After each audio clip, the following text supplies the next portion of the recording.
Good afternoon, ladies and gentlemen.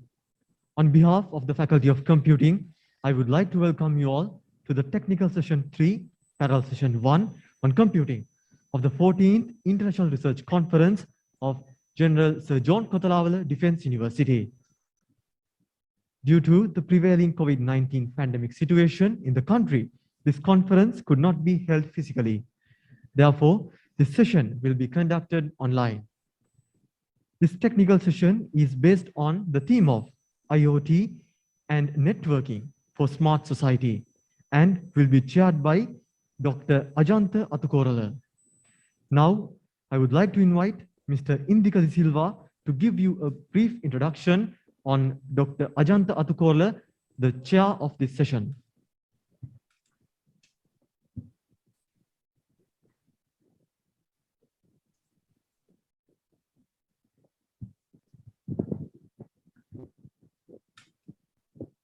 Good afternoon, ladies and gentlemen.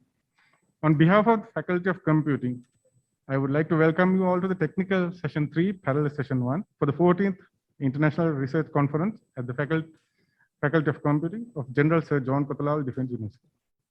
This technical session will be chaired by Dr. Ajantha Atukorale, who is attached to the University of Colombo School of Computing. Dr. Atukorale earned his bachelor's in computer science with a first-class honors at Colombo University in 1995. In 2002, he received his PhD in neural pattern recognition from University of Queensland, Australia.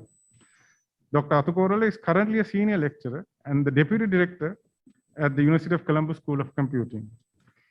He has been an academic for over 24 years, lecturing for both undergraduate and postgraduate programs.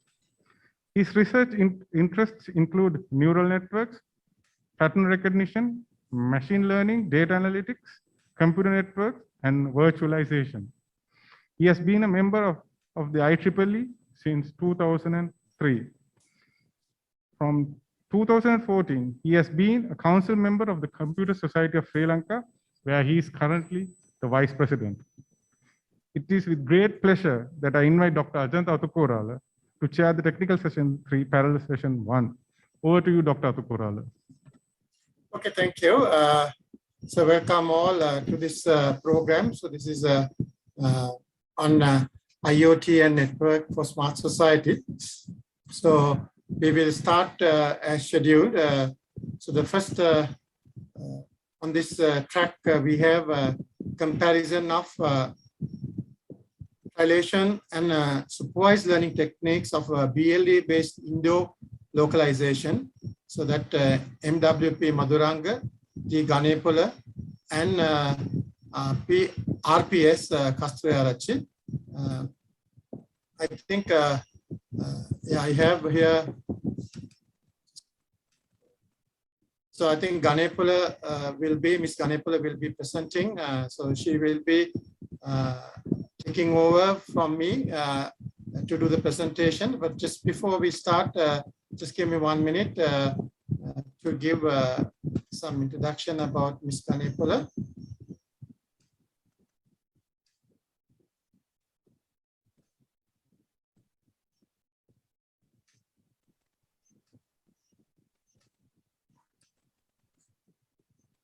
Okay, so sorry about that. So Ms. Dushani Ganepola is an academic instructor attached to the Faculty of Computing of General Sir John Kotalawala Defence University. She holds a BSc Honours degree in Information Technology from General Sir John Kotalawala Defence University and is currently reading for her Master's in Master of Science in Information Technology at the University of Moratuwa. Her research interests includes cybersecurity, data science, and effective computing. So over to Ms. Daswini Ganepola to present your research on this track. Over to you, Ganepola.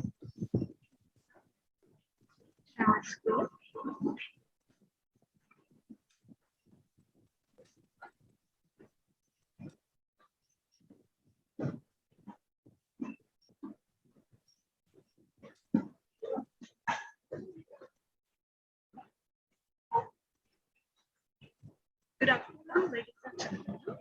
Today, I'm presenting the research paper comparison of trilateration and supervised learning techniques for Indo-localization.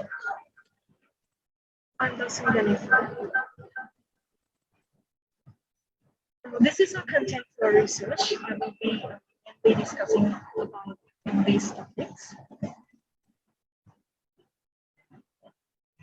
Starting with our first discussion topic. I think there is a echoing. So can you please check whether is there any other computer around you? Yes. Please mute them, and then you can continue.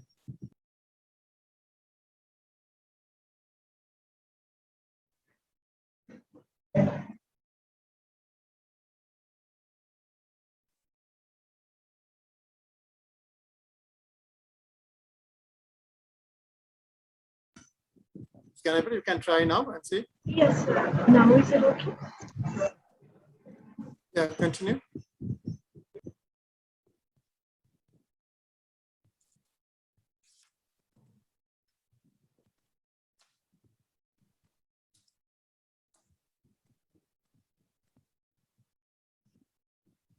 Hello?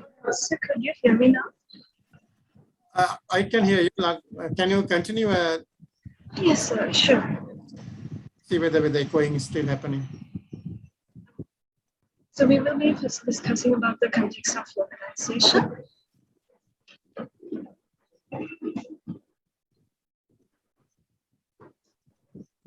Indo-localization or Indo-position system is the utilizing positioning technologies in Indo environments. The most famous tracking technology, global positioning systems, cannot be used in Indo environments. So because the GPS signals are either getting blocked by walls, and hence it's producing low signal strength and accuracy.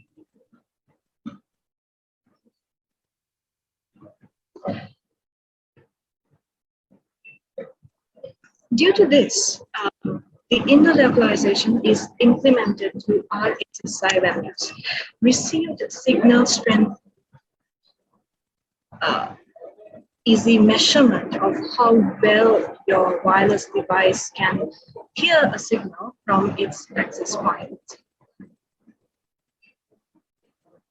Traditionally, RSI-based localization is carried out through highly mathematical procedure known as trilateration. But now, with machine learning, it is possible to carry out RSSI-based localization via supervised ML techniques. Our research was conducted to experimentally compare the techniques, trilateration and supervised machine learning, and thereby identify the technique which produces higher accuracy on Indo positioning estimation.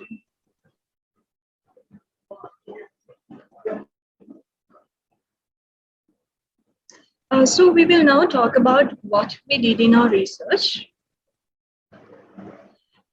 The wireless technology we selected for RSSI-based localization technique comparison was Bluetooth Low Energy, as it has been proven for the most feasible wireless technology for RSSI-based Indo-localization. Before proceeding to what we did in our research, I would like to introduce you to the two techniques we are comparing. Trilateration and supervised machine learning are the two techniques we're comparing. So considering trilateration, it is the technique where you use a type of deterministic algorithm to find an unknown location of a mobile sensor with the aid of RSSI values received from its beacon nodes. It is required at least 3 beacon nodes to calculate the unknown location of the mobile node. This is the mathematical formula to calculate the RSSI values. The value A, as you can see, is obtained experimentally at a distance of 1 meter to the beacon. After calculating the RSSI value, the distance between the mobile node and the access point can be calculated as depicted in the second equation. This shows the relationship between the distance versus RSSI in log scale.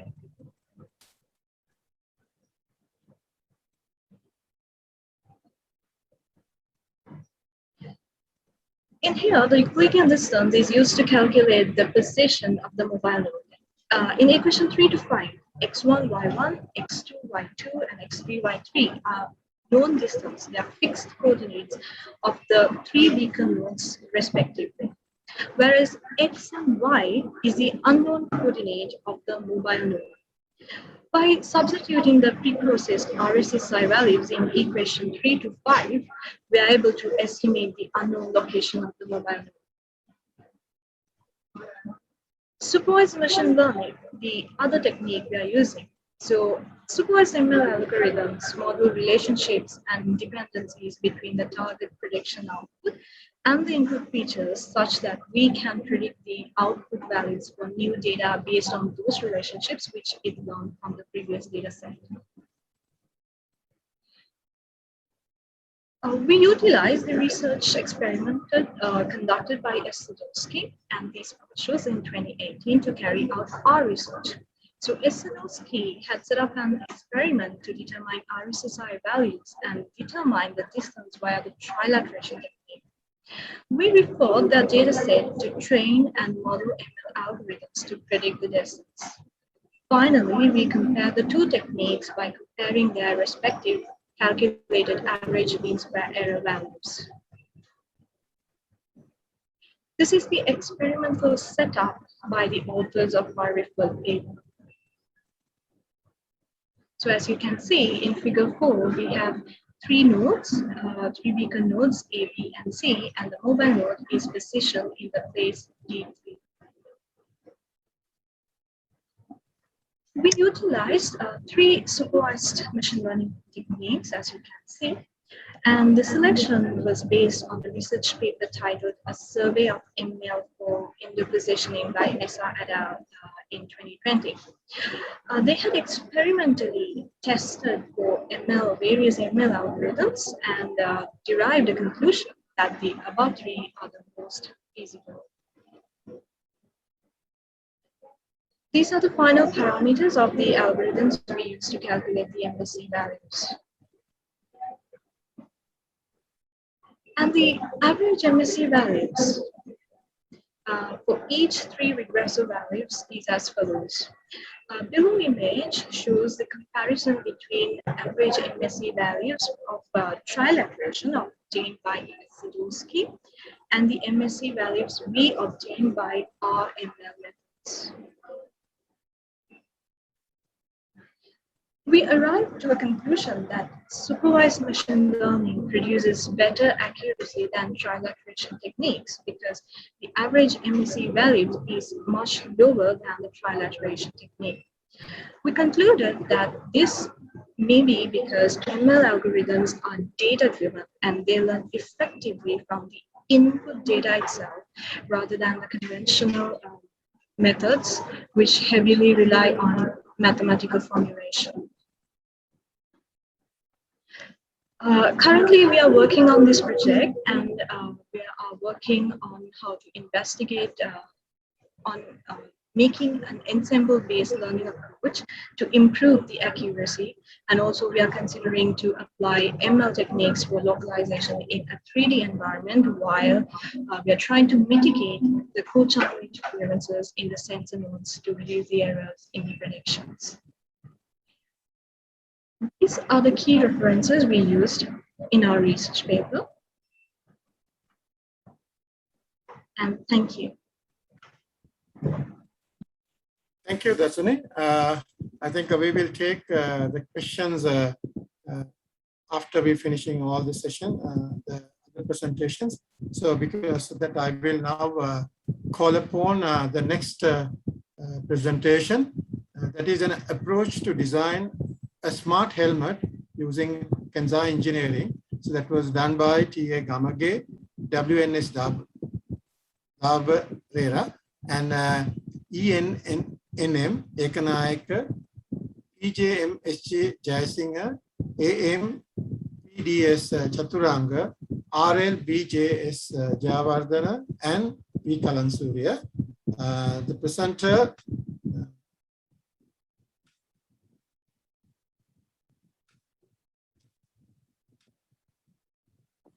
The presenting author is Ms. T.A. Gamage. So Ms. T.A. Gamage is currently the third year undergraduate following the BSc Honours in Software Engineering program at the Department of Computer Science, Faculty of Computing in the General Kothalawa Defence University. Her research interests includes human-computer interaction, effective computing, and distance learning. Over to you, Ms. Gamage. Thank you, sir.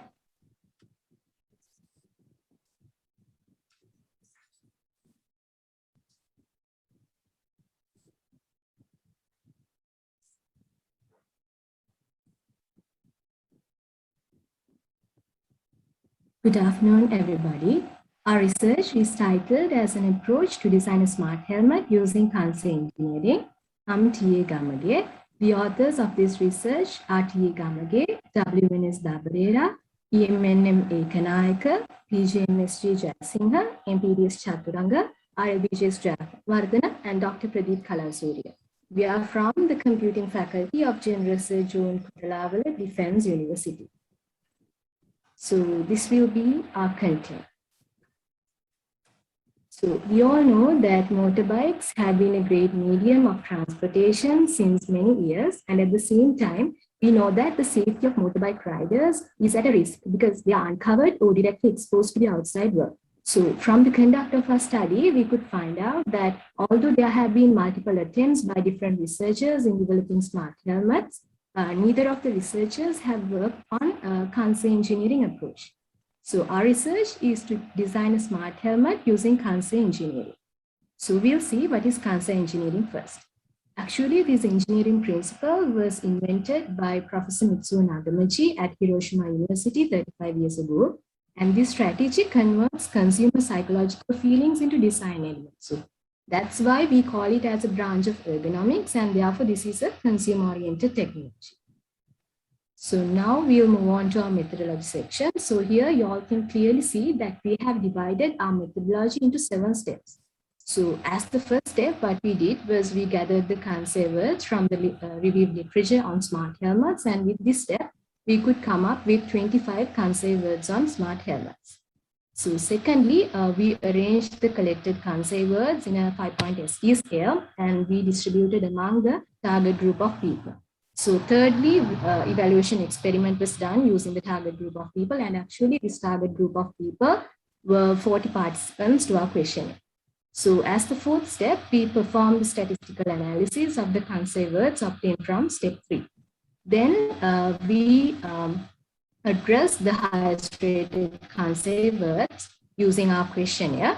And then as the 6th step, we analyze our questionnaire results. And finally, as the 7th step, we interpreted our results to collaborate with the designers. So now we'll move on to our results section. So in table 1, you all can clearly see the total grades and importance ratings of the Kansei words. So as I told you all, we collected 25 Kansei words. And in this table, you all can see that 6 Kansei words are with importance rating of more than 0.75. So we selected these 6 Kansei words in our questionnaire so that we can analyze the results. So the selected Kansei words for our study are smart, safety, non-destructive, comfortable, attractive, and functional. Okay, then we'll move on to the questionnaire results analysis. So first we did the smart helmet appearance analysis. So here you all can see that we have divided our smart helmet appearance into 3 parts, that is shape, type, and color. So for the smart helmet shape, we included a round oval, intermediate oval, and long oval. And from table 2 and figure 1, you all can see that helmet shape intermediate oval is with an importance rating of 0.95. So we selected that for our study. And then if we consider about the smart helmet type, we included flip-up helmet and full-face helmet. So 67.5% of the participants to our questionnaire preferred flip-up helmet, although this is a smart helmet. So we had to select that feature for our study because we are using Kansei engineering approach that convert the consumer psychological feelings into design elements. So then if we consider about the smart helmet color, you all can see from table 3 that black color is with an importance rating of 0.96. So we selected that for our proposed design of the smart helmet. So then we'll move on to the smart helmet material analysis. So again, you all can see that we have divided the smart helmet material into 3 parts. That is the shell material, visor material, and the line or the padding material. So for the shell material from figure 3, you all can clearly see that 55% of the participants prefer carbon fiber. So if we talk a bit about carbon fiber, it is highly durable, strength much higher than steel. And also helmets with this carbon fiber can be made lighter, so it is much easier to be worn. And if we consider about the visor material, in figure 4, you all can see from the results of our questionnaire, 67.5% of the participants to the questionnaire preferred polycarbonate. So if we talk a bit about polycarbonates, these are with an impact resistance much 100s higher than glass. And then we'll move on to the line or the padding material. So for the line or the padding, in our questionnaire, we included EPS form, EPU form, and EPP form. So if we can consider this figure 5, EPP form is with a percentage preference of 60%. So we selected that for the design of the smart helmet. So EPP, if we talk about the advantages of EPP form, it is highly durable and it has multiple impact resistance with outstanding energy absorption. So with this, it is really clear that this EPP form is very advantageous because like if an accident happens even, this has the ability to absorb the energy so that the impact will not harm the motorbike rider to a great extent. And also EPP form is much rigid and lighter.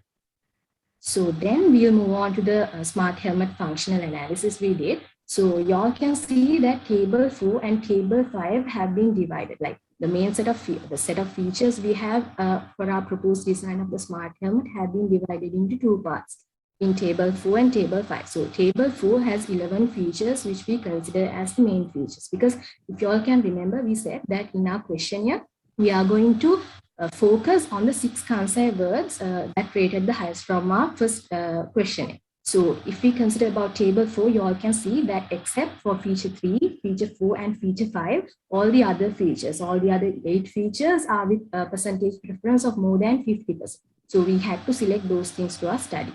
So if we consider about table 5, actually this separation was done as these 4 features as optional features, because if you all can remember, non-destructive was a Kansei word we are going to address in our questionnaire. But if we consider optional feature 1 and optional feature 2, those are the Bluetooth connectivity with the phone and play and listen to music. Those have a negative influence towards the non-destructive feature. Anyways, at the same time, we know that the proposed smart helmets that we are having these days have these set of features. So we had to include these set of features also into our study.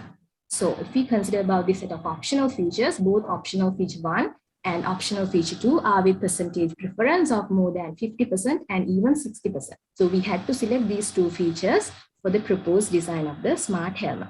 So finally, what we did in our questionnaire was we wanted to get the general idea of the participants to the questionnaire about the concept of the smart helmet. So for that, we used the Likert scale where the participants were asked to select among strongly agree, neutral, disagree, and strongly disagree. So from figure 6, you all can clearly see that the general opinion of the participants to the questionnaire or the choice of them vary between strongly agree, and neutral. So definitely from this, we can say that people have a positive attitude to incorporate these smart helmets for their general ridings.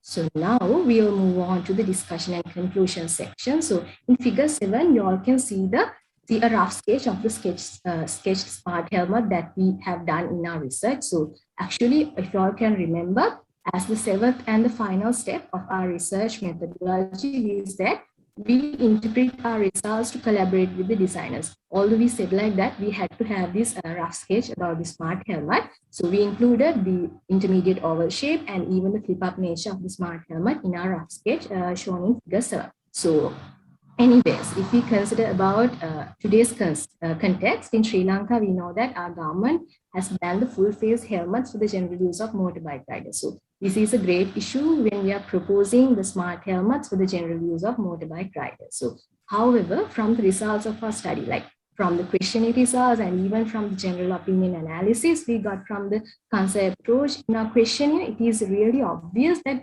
people have a positive attitude to have these smart helmets for their general riding. So anyways, as the authors, we suggest to do a much authentic evaluation before designing the proposed design of the smart helmet, before implementing the proposed design of the smart helmet, because like although we are proposing these set of features, the technologies and the devices and all those things that are going to be going to make the features that we are proposing come into reality would have a negative influence towards the motorbike riders' health. So definitely there should be a much authentic evaluation. So before implementing this sort of a proposed design to the real world, and we suggest to obtain the ideas of the relevant medical authorities and also researchers when developing the smart helmet that we have proposed here.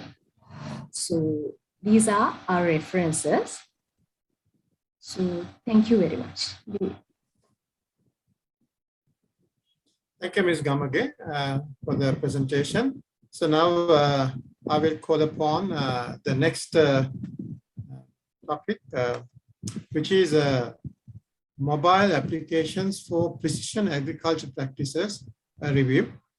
It was done by JSANW Premachandra and PPNV Kumara. So presenting author will be JSANW Premachandra. She is following the BSc Honours in Software Engineering degree at the Faculty of Computing, General Sir John Kathriarachchi Defence University, and she is currently doing her internship at IFS R&D as a software engineer. She is interested in mobile application development, machine learning, and agile development. So over to you, Mrs. Premachandra, to present your topic today.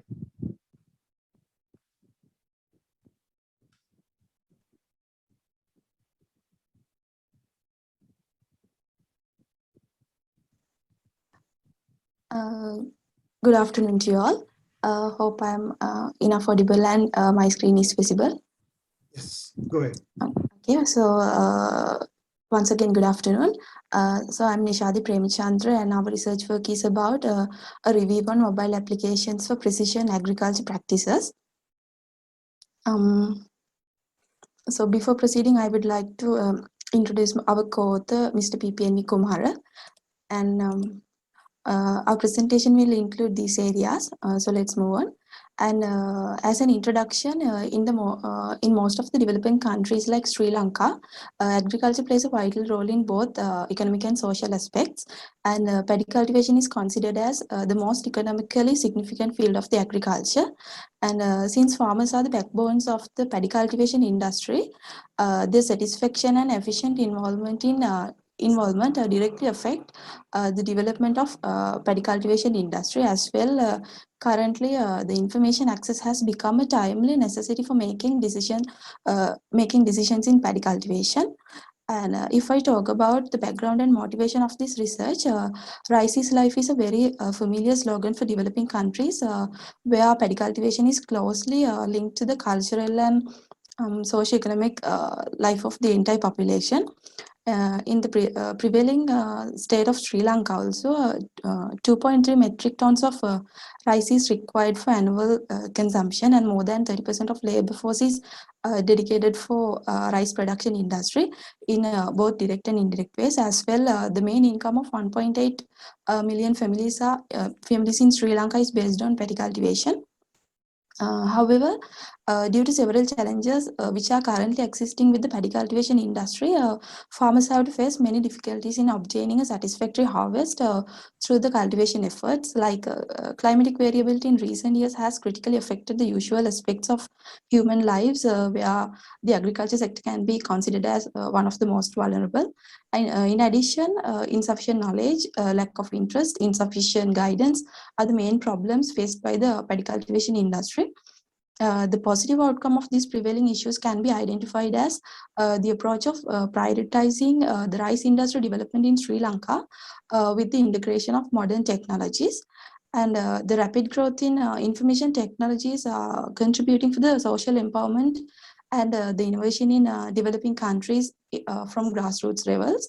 So not only in Sri Lanka, the emergence of new applications and services for paddy cultivation can be clearly recognized in worldwide. So these applications are trying to address the gap between farmers and the access to the agriculture-based information and the access to the continuously updating information on weather, machineries, diseases, pests, fertilizers, etc.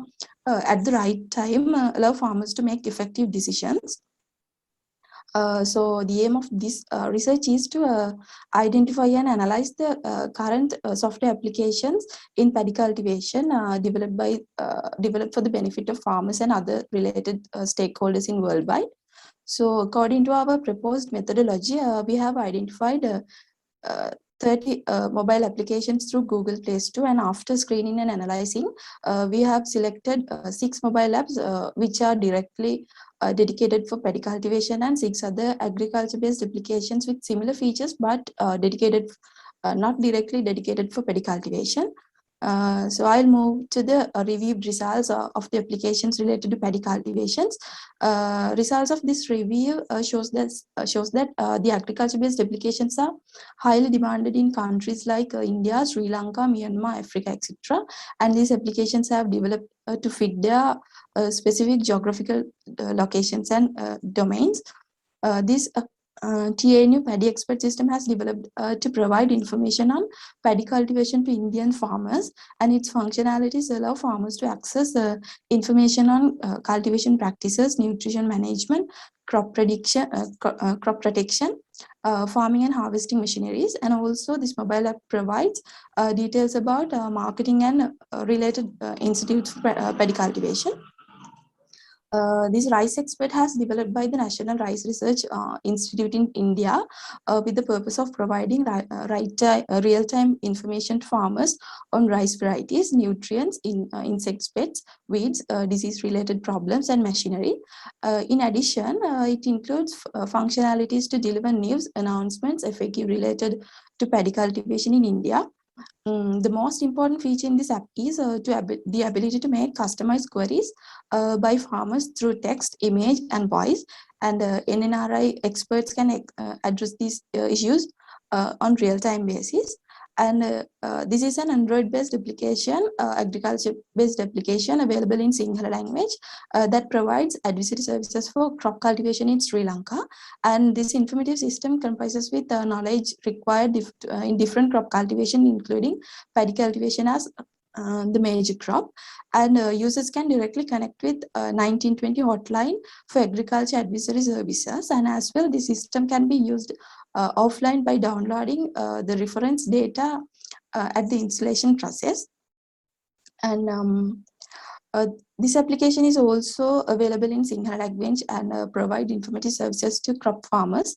And features like providing knowledge of impact of climate, storage procedures, communication for agriculture-related queries are included in addition to the common features that are available in the above mentioned applications.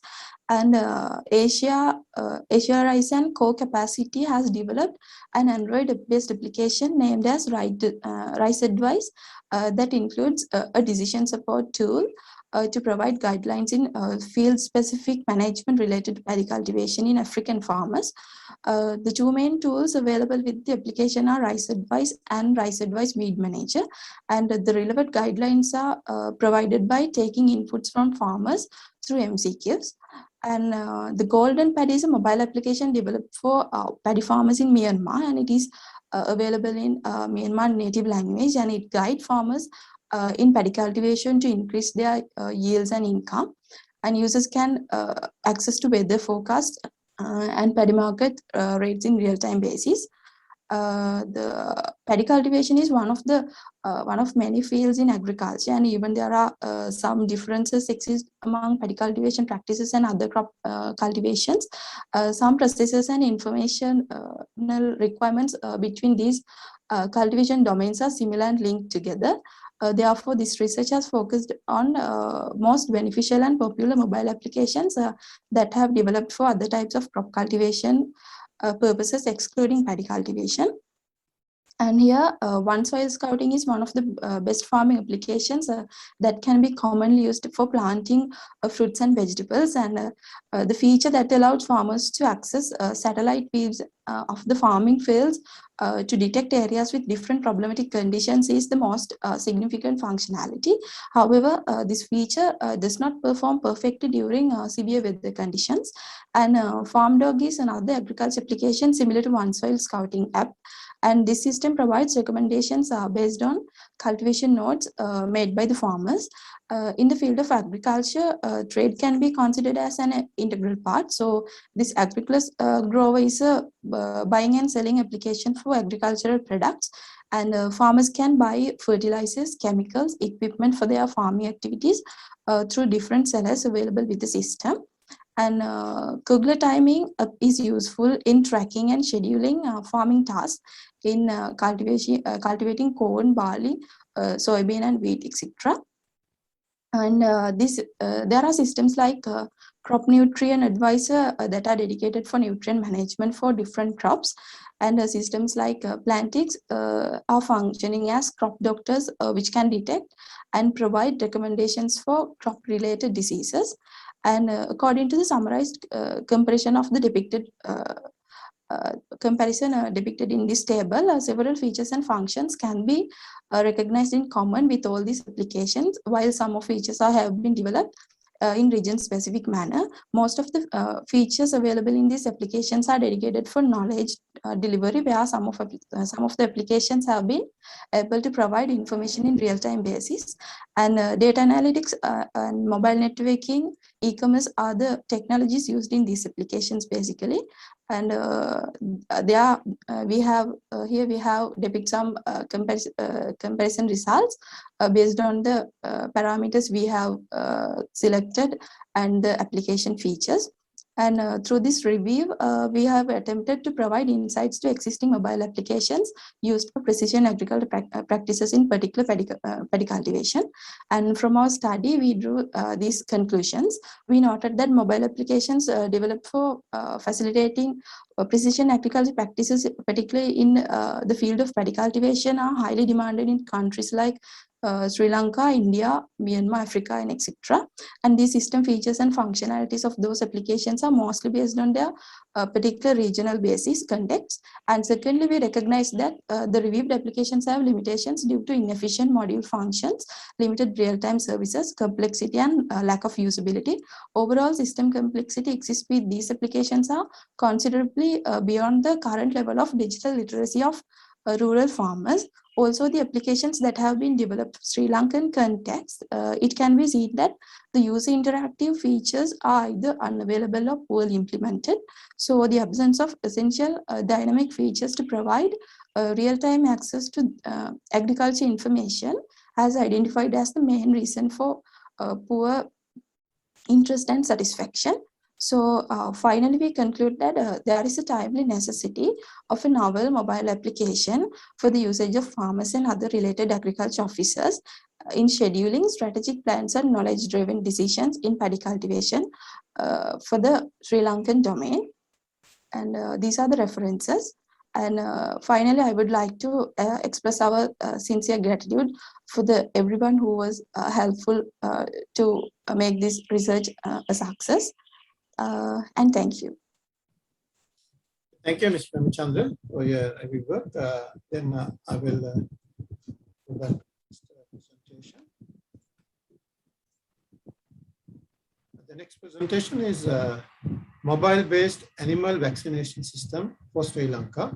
So that was done by P. Senanayake, S. Wickramasinghe, and S. Hettiarachchi. Presenting author will be Puptu Senanayake. Mr. Puptu Senanayake graduated from the Horizon campus in 2020 with BSc Honours in Information Technology degree. Currently, he is working as an associate software engineer at Simato Solutions Private Limited. Further, he was an AAT past finalist as well. Puptu is a member of the Computer Society of Sri Lanka and AATSL.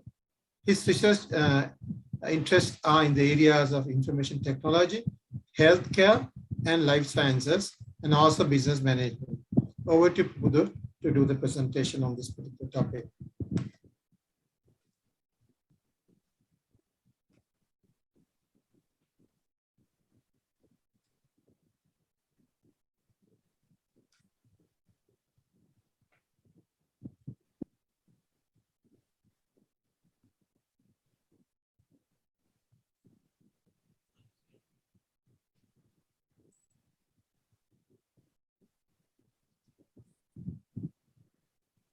Pudu?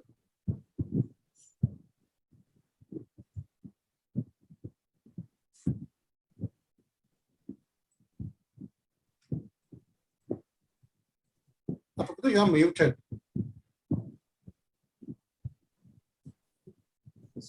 Yeah, can you start from the beginning?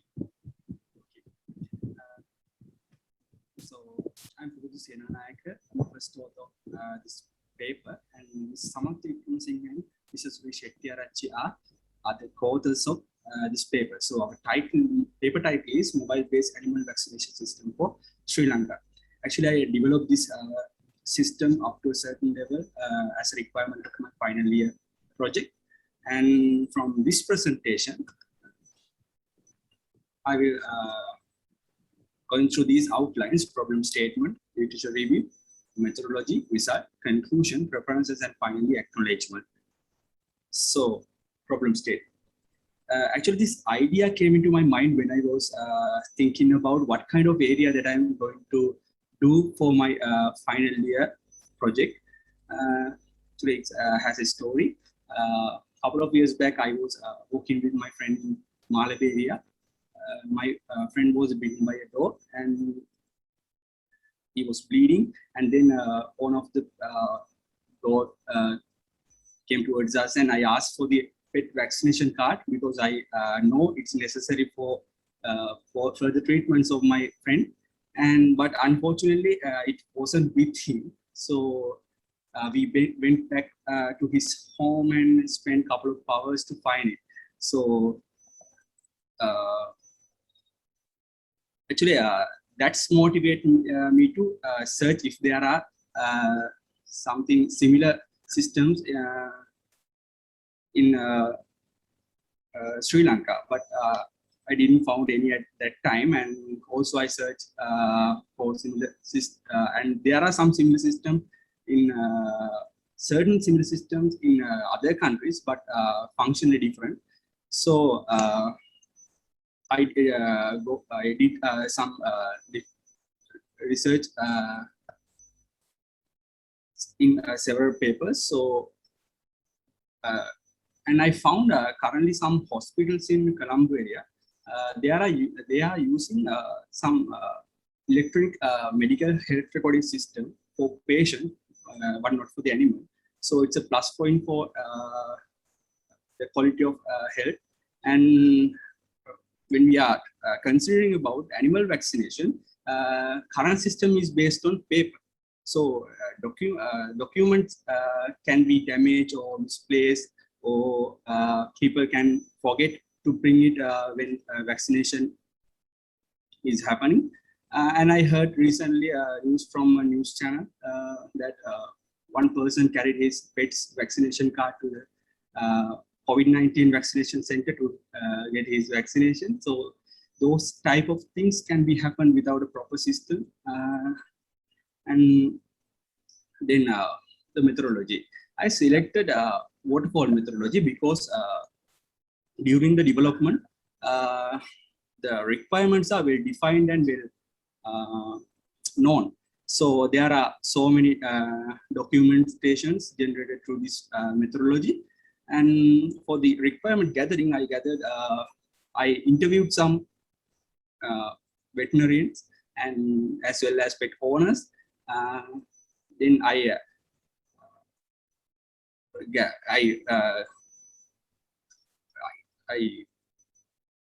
identified 4 main roles for my system. So this is a mock based system overview diagram. So there are 4 main roles: doctor means veterinarian. Admin view, for example, admin can be a government department like Department of Animal Products and Health. So pet owner, no, veterinary hospital.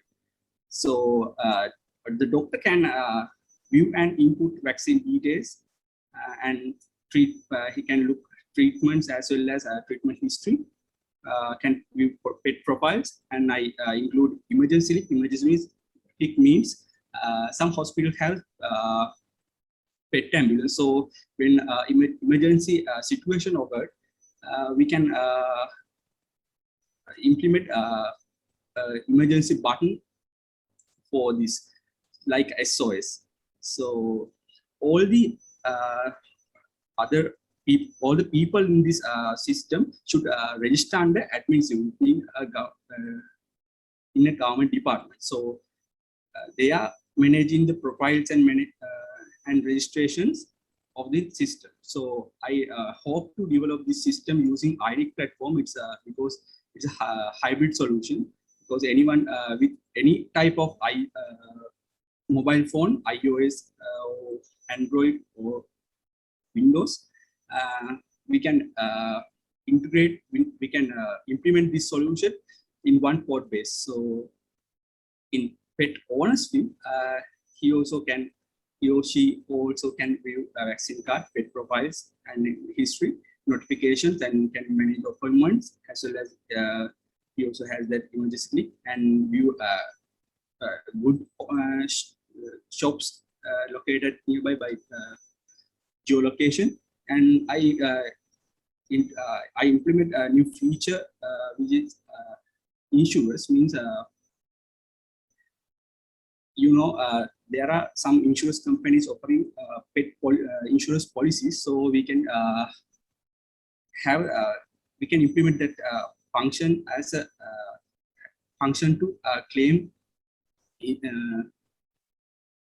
those losses. So veterinary hospital has inventory management, profile management, appointment management, and even notifying, and can get reports, as well as admin also can overall report those. All the people are connected to the central database, central cloud database. So admin can get overall, generate overall report from those data. And these are some user interfaces that I did. And this is the admin panel, and you can see the guardian's view and the veterinarian's view, as well as this is a hospital report dashboard and appointment dashboard, and this is the digitalized vaccine card. So I implement this as a mobile-based solution, because everyone has mobile phones and they can connect, they can communicate at anytime, at anywhere. So with the digitalization, we can overcome from lots of problems faced by veterinary doctors as well as pet owners, because it can easily maintain and easily, they can make decisions very easily by looking through the reports that are generated through this system. So with this pandemic situation also, we do not want to share the documents with each other. We can access from the each and every mobile. So, and this app fulfills a legal requirement of maintaining a vaccine record book of each and every animal. So this system is for household petting animals, and this system will enhance the quality of health as well. And this is the references that I used. And thank you very much for everyone that helped me to do this research successfully. And thank you very much. Thank you, Prabhudu. So now let's move on to our final presentation. So that will be a network infrastructure monitoring tool for small and medium scale enterprises that is by HPAI Pathirana, VB Godagama, HKSH Premadasa, and RLW Koggalavi. Now, the presenting author will be Mr. HPAI Pathirana. He is a senior lecturer at University of Vocational Technology. He obtained his Bachelor of Science of Engineering in Computer Engineering from Department of Computer Engineering, University of Peradeniya. He has obtained his Master of Business Administration from Postgraduate Institute of Management, Sri Jayawardhana University, and also Master of Computer Science from School of Computing and Mathematical Sciences, Findlays University of Australia. He is an associate member of Institute of Engineers and member of the Computer Society of Sri Lanka. So over to Mr. Pathirana to do a presentation. Thank you, sir. Actually, there is a technical issue with the opening the presentation. My co-author will share the screen. Can you, Mr. Vishwa, are you there to share the screen? Yes, sir. I will share.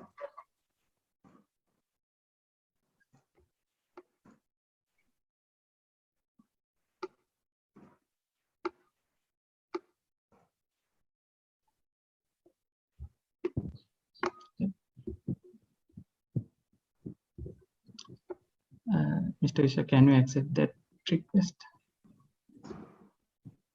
You accepted, no? Yes. Okay.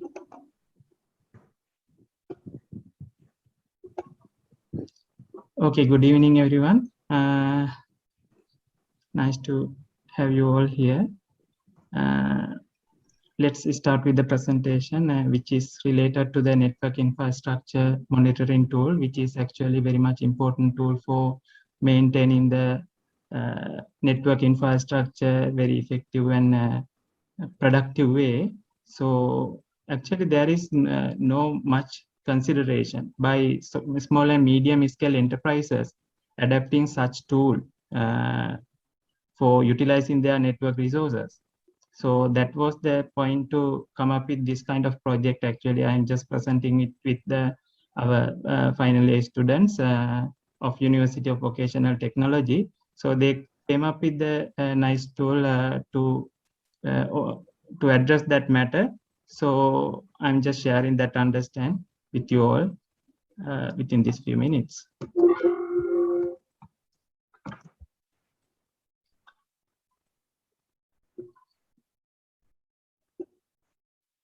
Yeah, we are going to cover this content with introduction, background, methodology, followed by the research design, implementation, at the same time testing, and then we will continue with the results and discussion, end up with the conclusion.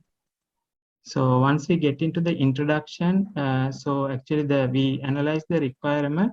Basically, small and medium scale enterprises, they actually struggling with financial things. At the same time, once they get even though they wanted to adapt the network infrastructure monitoring tool into the system, they don't have enough staff to dedicate such work because the limitation with their staff. So what we initially discussed, we need to have some sort of affordable solution and all-in-one solution, because then they can implement the whatever the requirement as a one single solution. At the end, the maintenance and the whatever the additional effort to make or having the dedicated staff will be very less. So with that mindset, we initially discussed we need to have the software solution. At the same time, we need to have the hardware solution together as a one solution. Then whatever the extra effort that small and medium scale enterprises wanted to put will be ignored. So eventually the efficiency, effectiveness will be increased at the SMEs. They will utilize their available hardware resources. Ultimately, they can reduce the cost for infrastructure because they are utilizing their resources. And this will be the affordable solution because we are not going to address almost all the complex functionalities with the network monitoring stuff, because we just found out the essential stuff and we implement it in an effective way, focusing the SME's requirement. So we assure that with these initiatives, productivity or process at the SMEs will be improved. So in the background, actually, we looked into the literature in the different aspects: managing the network infrastructure, network provisioning, network administration, network operations, network maintenance. So you may refer our paper for more information on that. Finally, we just understood what is the essential requirement through that. So we have to just address there is essential requirement to having the network infrastructure monitoring tool in the when we focus about that utilization of the network resources.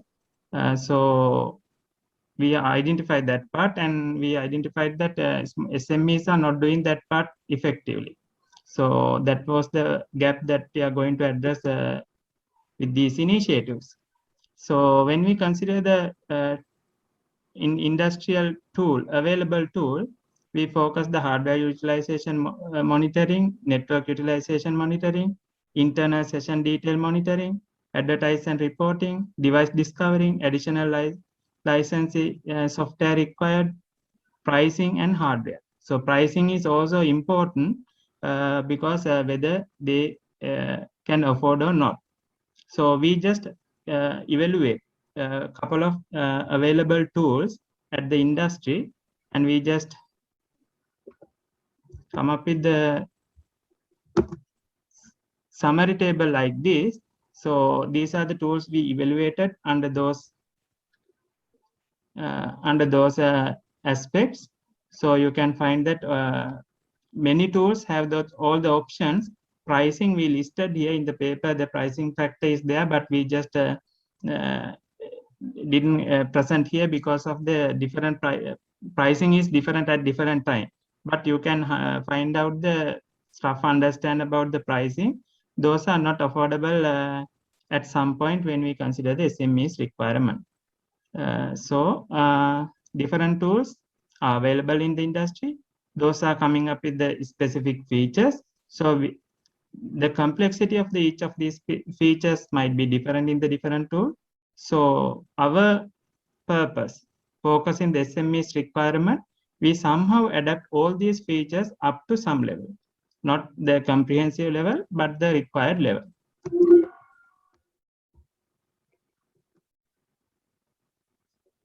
Sorry.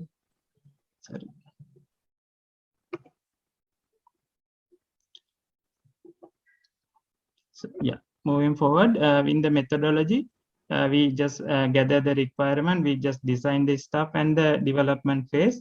So based on that, actually research design is introduced in this way. So much focus on the development phase once we find out the requirement. So our solution can be introduced in this form. Client applications are there, then servers, whatever the server room, there are many things. So those informations are tracked into the database. Finally, our system summarize the information for us. That is the software part. Then once we further looked into our software solution, that is summarize many information in this form.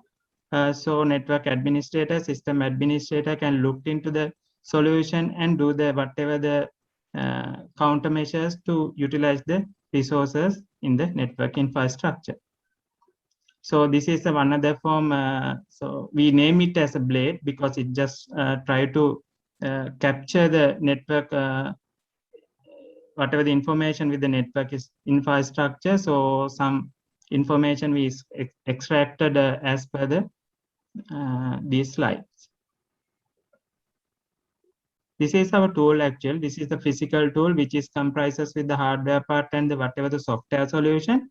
As I already discussed, whatever the factors we discussed with some other comprehensive tool, we try to address almost all the features with them, but not at their level, but up to the required level.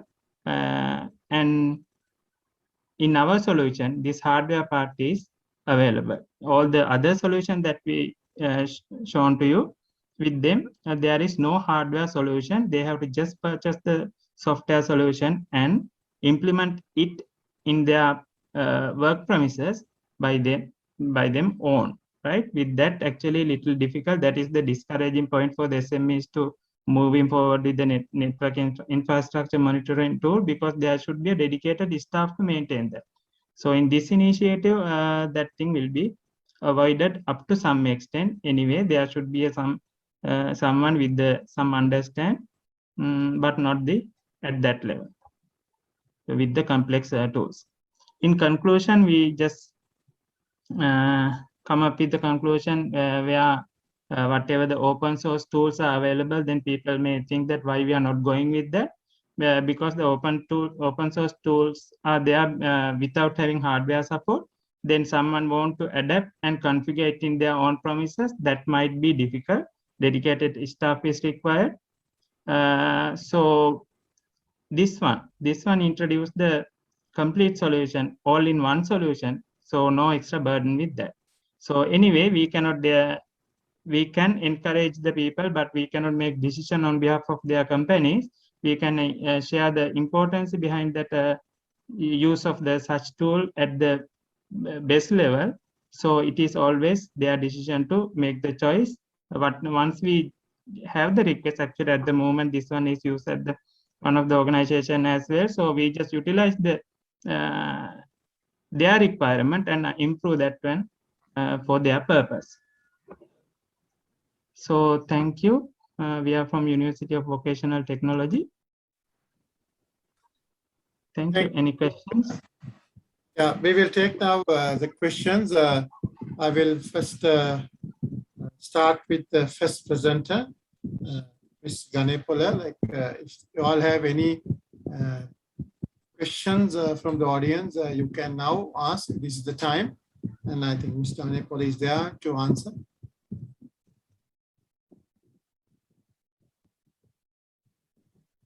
Okay, thank you. I am the Jayasinghe from Sabaragama University of Sri Lanka. Mr. Ganepola, I just want to ask you several questions. Actually, in your research work that you use some measurement techniques such as RSSI. So it's better if you are going to use any other measurement techniques, only RSSI, or any other techniques you are going to use in your research? Yes. Indo-localization. So Indo-localization is where Ganepola, it's yes. not your voice.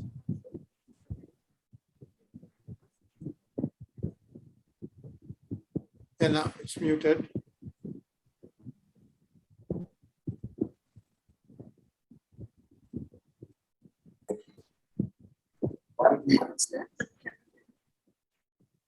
It's not clear. Can you try again? No. The mic is not picking your voice well.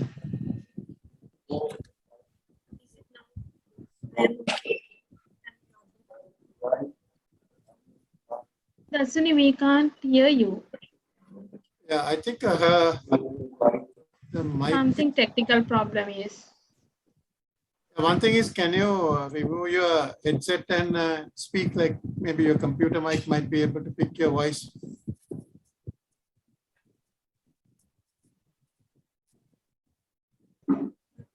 Am I audible, sir, now? Yeah, go ahead. Yeah, Go ahead. yes. Yes, thank you. So for the localization, actually we are using through RSSI based. That is the technology we in the current industry. That's what we're using, like GPS for outdoor signals, RSSI is for indoor localization. Okay. So I think there are many other distance measurements techniques also available, no? So that some kind of time of arrival, like angle of arrival, like that. So it's better if you can use those measurement techniques to compare your algorithms. Yeah, and also I just want to ask you, what are the wireless standard that you use in your research work? For that, let me introduce Mr. Pasan. Is Mr. Pasan available? Yes, can I comment on that? So Yes. in research, we used Bluetooth low energy. And the other question you asked, like, so we don't use TDO and angle of arrival for those things. We need kind of additional hardware to take the measurements. So in the based on the literature, I mean, this is the most preferred one, the RSSI measurement. Then you only use RSSI. So it's better to do the compare with the RSSI with different algorithms in different wireless standard. Did you do this kind of? Yes. Yeah, in this research, we focus on Bluetooth low energy. Okay. Okay. Okay. So then that's all from my side. Thank you. Thank you, Dr. Prabhu. Is anyone else want to ask from Ms. Ganepola and the team?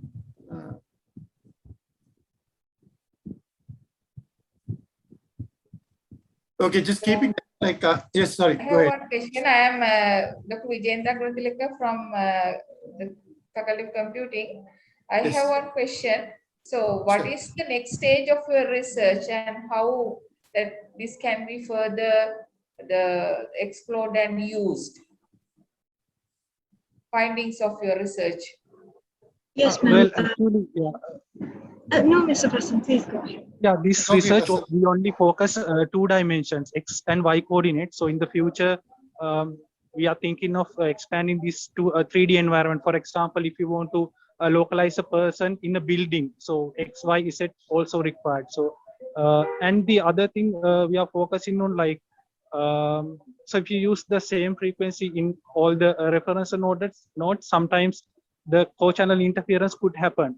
So therefore, we have to think of how do you mitigate the co-channel interference, perhaps a change in the frequency between nodes. So those are the future developments. Okay. Thank you very much. I have another question. Now, when we are going to evaluate or assure that this is working in the best way, so you can use different techniques. So what method you are going to propose as the best method for evaluating it? So have you considered that point? So that means selecting the best way to evaluate it. So that means alternative methods for evaluating.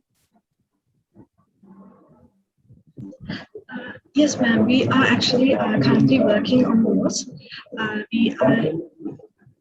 Am I audible now? Yes. There's a noise coming on, but you can continue. Continue, Ms. Ganepola. Yes, ma'am.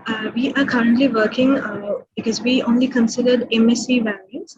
So we are now working on what other kind of statistical values we can use for our evaluation. Okay, then. Thank you very much. Okay, thank you. Any other questions? Okay, I also do have one question for you all. Like you said, you will be trying to use ensemble techniques later on, like in the future. Like what sort of ensemble techniques and how we are going to use that? Or do we have to change your machine learning techniques for that? Yes, sir. So we are currently planning as well. We are finding what are the problems we had with our supervised machine learning. And then afterwards, we are on the process of finding what kind of examples we must use for giving better accuracies as well. So we are currently under programs. Yeah. So did you try like different machine learning techniques for this? Like only one? Not yet, sir. We are still working with the data set. How we can. We are working with the data set, so we are trying to find out any noises. So if there are any noises, we are trying to remove the noises still. Yeah, so that is on mostly in the pre-processing side, but yes, yeah, on the ensemble it will be like mostly post-processing work that you have to do. Yes. Okay, thank you. I think I will move to the second presenter, Ms. T.A. Gamage. on the smart helmet. So if anyone is there, like you can ask questions now.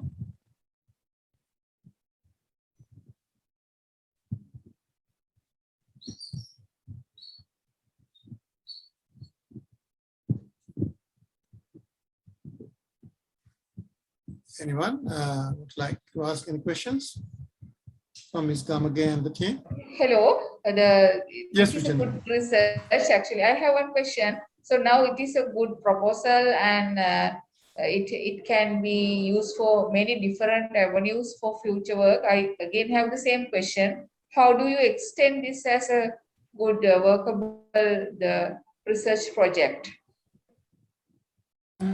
Yes, madam. Actually, because in our research, what we have done here, we have only proposed the design and the functional features likewise. So in future, we have to have the consultation with the relevant people who have knowledge in choosing technologies and devices that can make this system a reality. Okay, that means that is initially at the design stage currently. Yes, madam. Okay. Okay, thank you. You can go ahead with, yeah. Thank you. Anyone else want to ask any question? Yes, I also have another question. Actually, Sure. not the question. I just want to know, it's a very innovative solution, Kansei technology. How Kansei technology used for the eco design of the product? So can you please explain me about this eco Kansei concept? Yes, madam. Actually, we focused on the basic steps like the features, the functionalities, like the appearances of the smart helmet only. So, but in future, we have to concern on developing this. Okay. Okay. Thank you. Any other questions from the audience? Thank you, Dr. Jayasinghe. I also have like from your team, like now you in the Kansei method or technology or engineering principle, you always get the consumer features and then you have to apply them. What if like that particular consumer feature is practically like difficult to implement, or like it's like not safe to do that, right? So how do you say that? What is a method that you have to do in such a situation? Yes, so actually in our questionnaire, we had only 40 participants.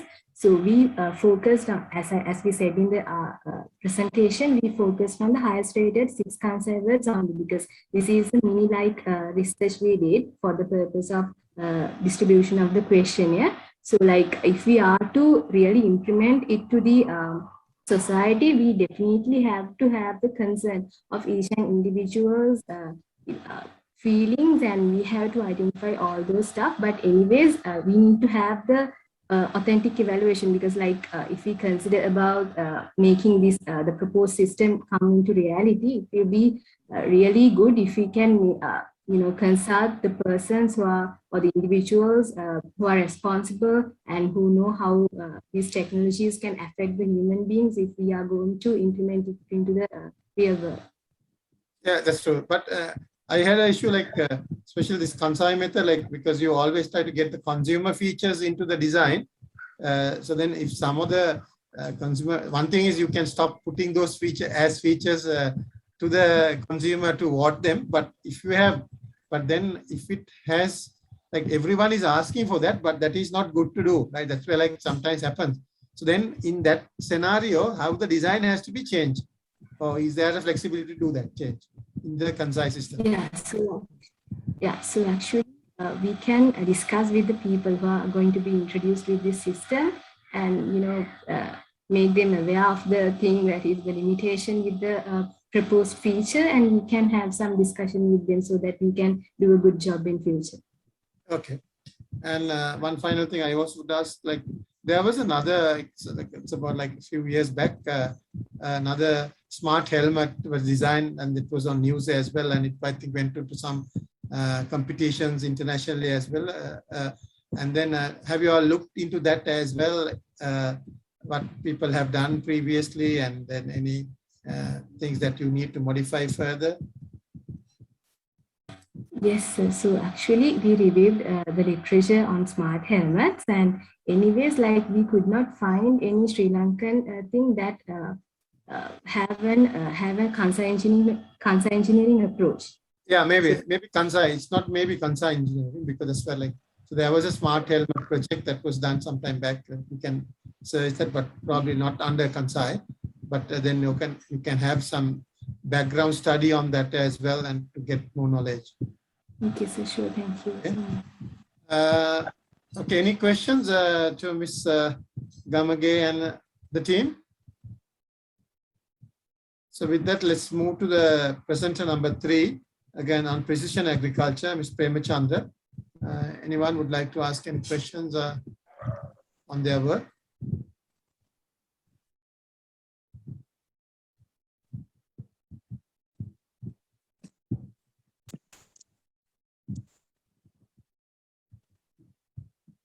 Yeah, anyone? Until that, I will ask one question. Like now, you did actually a review paper, so that you did analyze the literature. So how many research papers you have used for this review, as well as what is the time period as well? Actually, we conducted this review as a part of my final year research project, and it is based on developing a mobile application for paddy cultivation process automation based on weather prediction. And as a part of the comprehensive literature review, we conducted 2 reviews, and one for the existing approaches for weather prediction based on machine learning, and this review is to identify the nature of the existing mobile applications based on the paddy cultivation and other agriculture purposes. And in that case, here we have focused on the existing mobile applications in the Google Play Store. So in this case, we didn't go through the research papers. We try to extract the knowledge through the existing mobile applications, and we used based on the eligibility criteria, like the applications which are freely downloadable, user ratings are in a considerable level. Likewise, by considering those eligibility criteria, we initially we selected 30 mobile applications actually, and after the inclusion and exclusion criteria, we finally selected 12 mobile applications.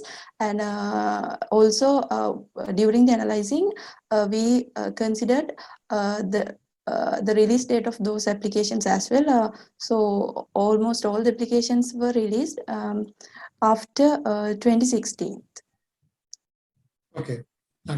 So it's like in a way good to look into the research papers as well, and then you can get some idea. But of course, as you said, it's always good to look at what the practical solutions already available, right? So that's like 2 different approaches. And there's just one other question. Like you said, you will be integrating with 1920 this mobile service. Like how you are going to do that? Like what is your mechanism and technique? Because your system to be integrated with that. Actually, currently we are working on developing a mobile application.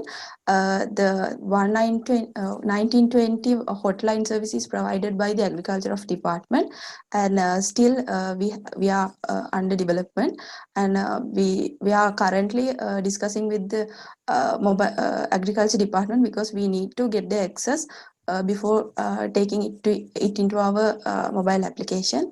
Once after we got the access from the Agriculture Department, we are going to implement a communication platform for the communication purposes based on this 1920 hotline. Yeah, so that's like, are you going to answer, like, let's say someone is asking a question on 1920. So is your system is going to give an answer for them, or like that's what I want to see, like what is your integration with that? No, actually this 1920 hotline is already available, and it is provided by the Agriculture of Department. Only we are doing is we just redirecting our users to the Agriculture Department. Okay, right. That is what we are forwarding that from your system to that. Yes. Okay, right. Any other questions? Yes, it's better, I think, in your survey, if you can classify this mobile application in agriculture in different ways, like some of the application used for the crop operations, some of them for the farm management, some of them only for the information systems like that. So it's better if you can categorize into some sub component and then do a survey incorporated to individual subdomain. And also, did you identify any limitations in application development in the agriculture sector? Yes, madam. Actually, for the first part, we are for the future work, we are planning to focus on the subdomains specifically. And so as the limitations, as I have concluded, the most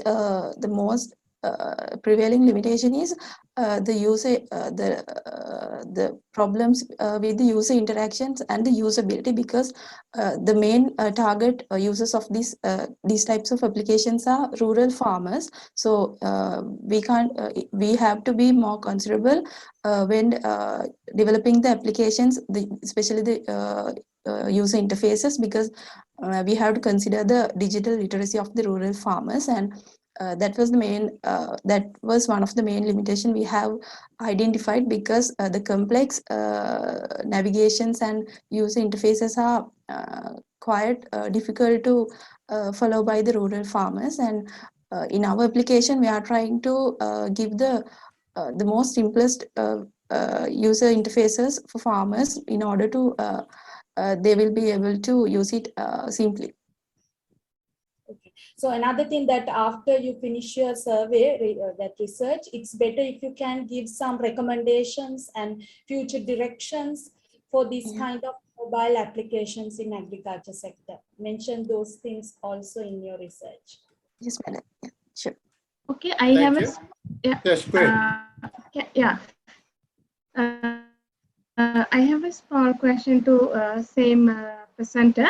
So do you think when you are implementing to these two farmers, the acceptance level, what do you think about the acceptance level? In the morning, in the one presentations, they have mentioned acceptance level of these type of systems are very less among the farmers. So do you think, what sort of things that you can do for to use these type of system into a rural farmers? I mean, like the acceptance level from this type of system, like, I mean, like they don't like to use sort of, there are in the Colombo University also, they have implement many systems for this agriculture sector and all. So, but what they have realized, like, so they have the usability of these systems. So they have a lot of system installed and initiated and done for agriculture sector, but the acceptance level and the usability of the system is a problem. Like, do you identify this type of issue, and with your system, is there any special features or things to overcome this issue?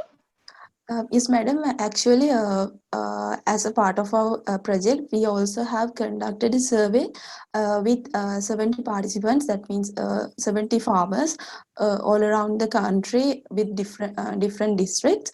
And in that by analyzing the collected data, actually we identified that there's a motivation among the farmers, because currently they are critically the climatic variability is a critical problem. So if they can have a solution for that, that means if they can identify which day is better for their farming activities, because even they do most of them do not follow the weather forecast given by the general news channels.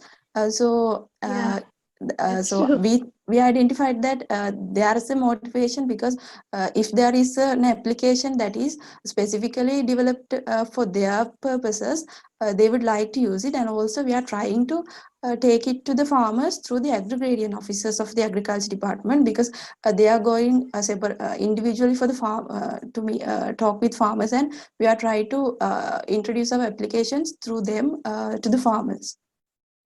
Yeah, for that, have you consult? There are many social media, so they have different groups in Sri Lanka. So you can consult them and you can communicate with your social media groups as well. So in the future, in your future in development, you can communicate with these communication platforms, and you can get some more insight into your system. Thank you. Thank you very much. Okay, thank you. Any other questions to Mr. Premachandra? Okay, then thank you, Mr. Premachandra. And then I will move to presenter number 4, Mr. Pupudu Senanayake. Any questions to Mr. Pupudu?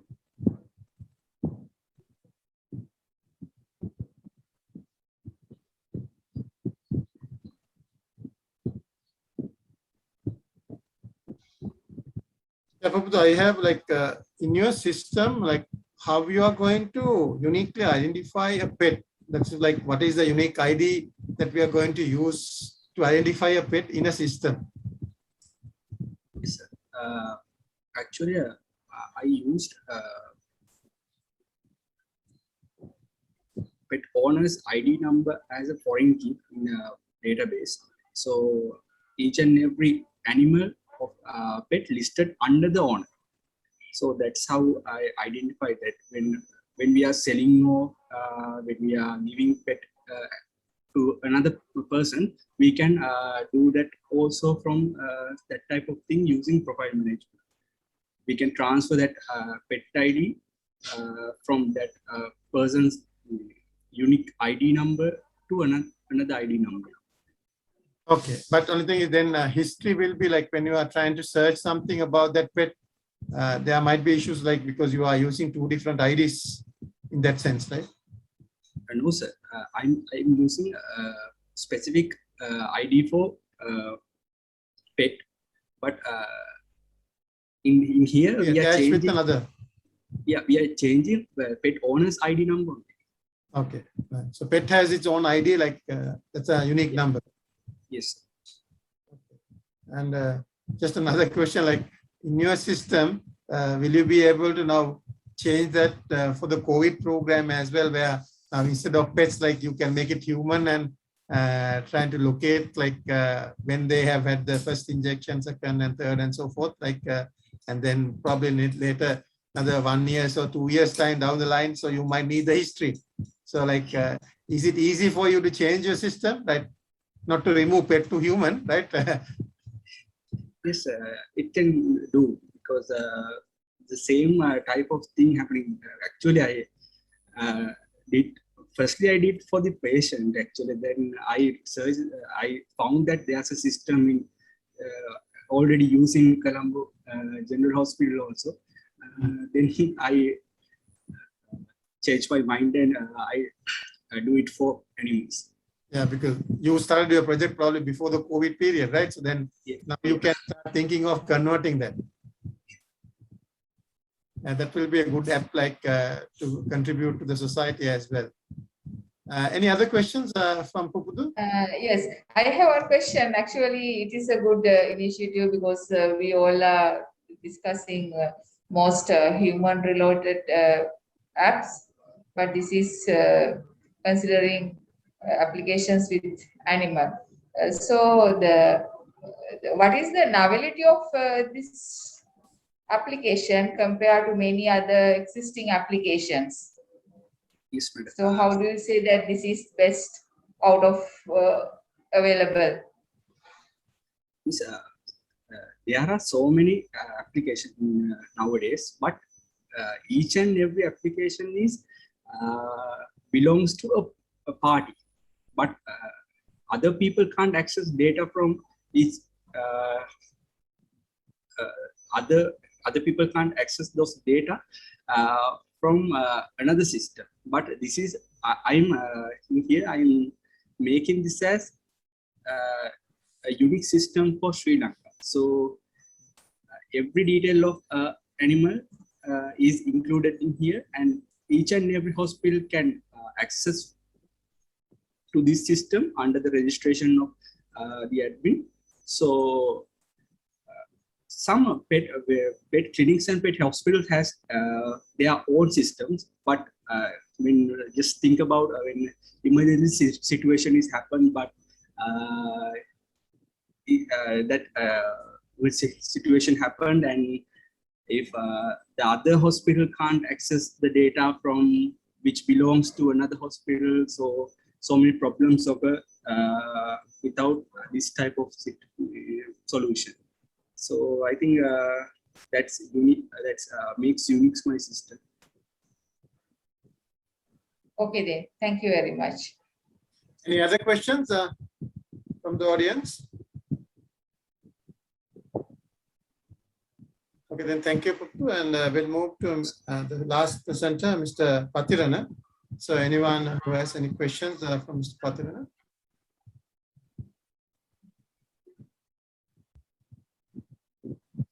I just want to ask one question. Actually, nowadays that the network are cloud-based now, and we are moving on to the software-defined networking. So how your solution is address cloud-based software-defined networking solutions? Actually, this solution mainly focus to cater the requirement at the SMEs. If we, at the moment, we just survive with the resources available with the whatever the physical hardware that we are going to introduce with the device. So if we are going to focus about the cloud initiatives and the software-defined network initiatives, whatever the mindset that small and medium scale enterprises, we would not be able to convince their mindset, because they might not be able to afford for those resources. They might be happy with initial fixed cost and implement the solution and maintain it for a considerable time. But when we try to get that latest initiatives, I think it would not be practically possible when we consider the SME's requirement. However, that is good point. If we consider the industry-based high-scale network infrastructure monitoring tool, that means tool that we evaluated, some of them are supporting to accompany with the cloud solution, but they are little expensive. So our solution is mainly catering the requirement of the SME. So in that perspective, we didn't consider that latest initiatives. Okay, thank you. Any other questions? I have one question. Now there are many the integrated solutions as building management systems. So the building management system. So how this can be part of that? I didn't get to building management. There are many different systems, infrastructure management systems as integrated systems as building management systems. So how this can be integrated to that?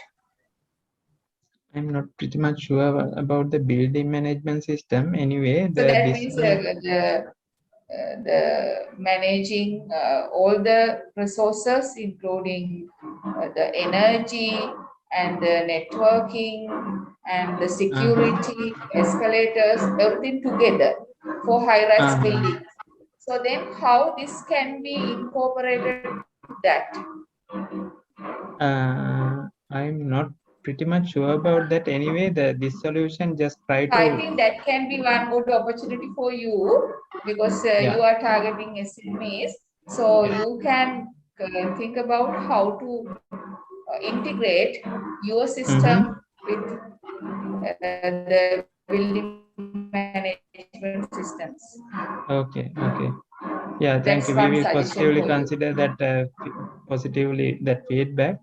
So our solution mainly actually whatever the SMEs they have the computers, they have servers. Then sometimes they are purchasing the servers, whatever the hardware resources, very much unnecessarily, while not utilizing the available resources. So once we have these tools, then we can assure that hardware resources are utilized. They are just spending their money for essential stuff, because RAM utilization reports, processor utilization report, hard disk utilization reports, network traffic, upload download utilization, those things we can capture through this this tool, and SMS alerts are generated accordingly to attend the IT responsible person accordingly. Those basic stuff we have provided by considering the SME's requirement as per the literature. Anyway, we will just consider when the next phase of introducing this one, this tool for the industry, we can consider also positively. Thank you. Okay, thank you. Any other questions?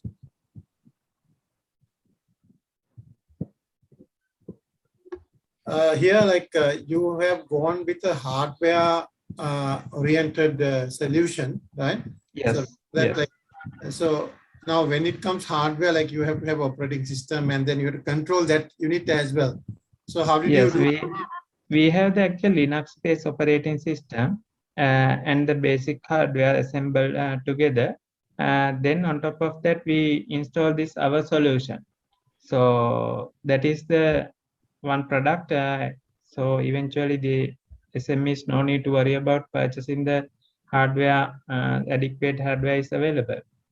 So where like this has to be plugged into in the network system, like with the other router or firewall devices, or whether we can just plug in actually, like typical computer, there is a Ethernet interface card also.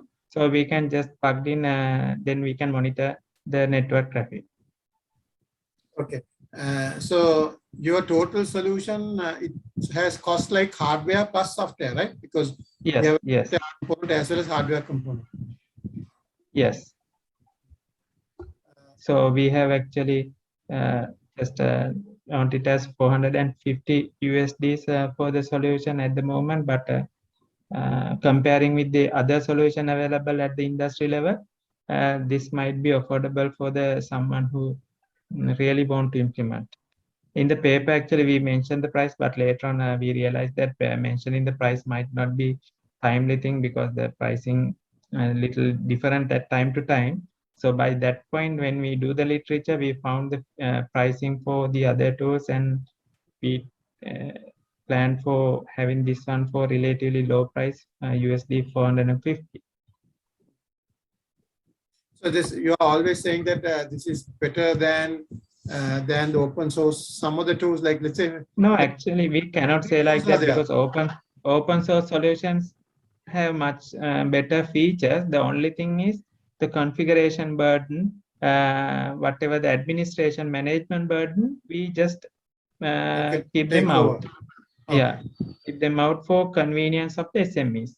So we just have all-in-one solution. With that, they may be happy to at least accommodate this kind of solution to utilize their network resources. Otherwise, actually, they will not get things out of their their money, their expenditures. That means ROIs for their business flows. Yeah. Okay, thank you. Any other questions for Mr. Pathirana?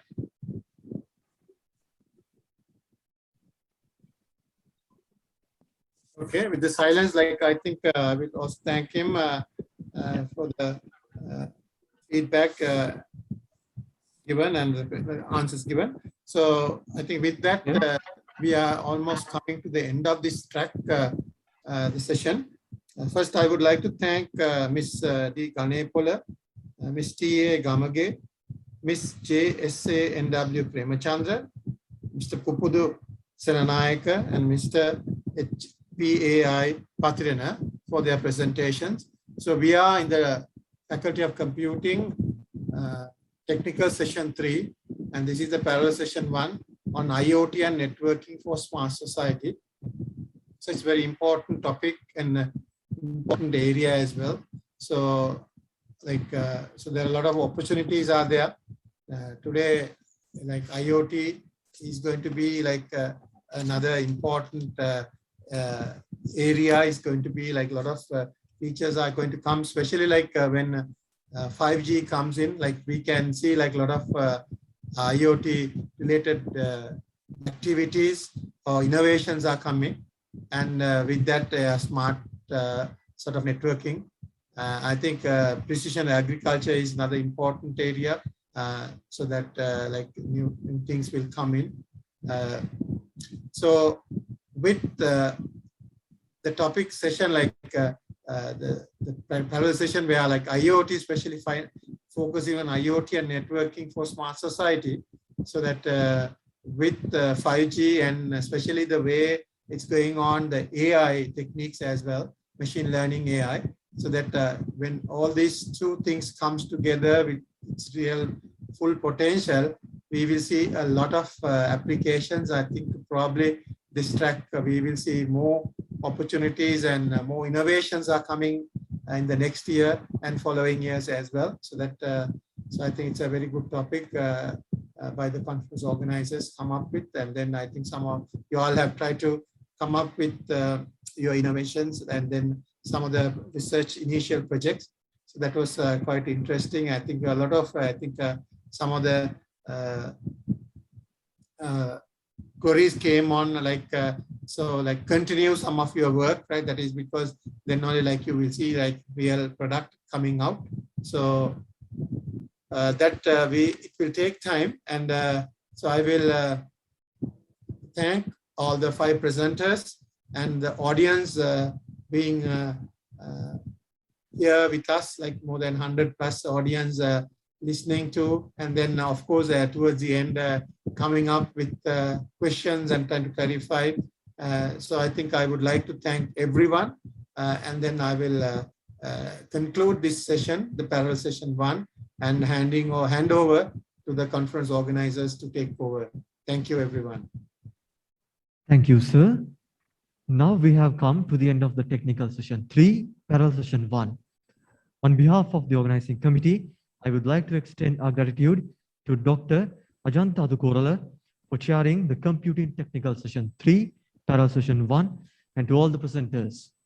Also, we highly appreciate the participants who have joined online to this session. Due to the prevailing COVID-19 pandemic situation in the country, this conference is conducted online.